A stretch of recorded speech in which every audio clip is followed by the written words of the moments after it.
friends, welcome to the Tech Listen channel. So friends, today I will talk about Acer's first eco-friendly Wi-Fi 6E mesh router.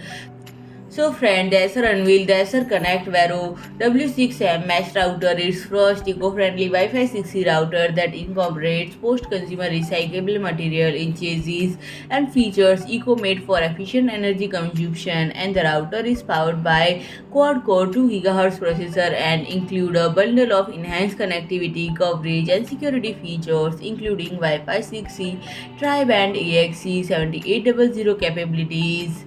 And friend, it will become with Wi-Fi 6E connectivity and conform with security standards set by the European Commission's Radio Equipment Directive, capable of supporting Wi-Fi 6E tri-band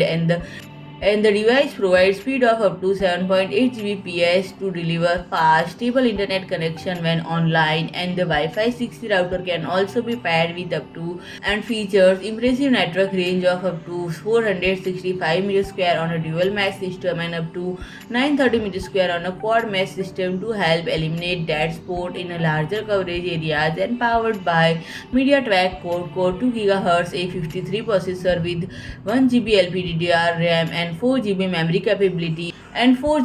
capacity, and the Connect Vero W6M is engineered to keep up with high bandwidth requirements. So friend, if you like my video, please do like, share and comment, and don't forget to subscribe my channel and press the bell icon.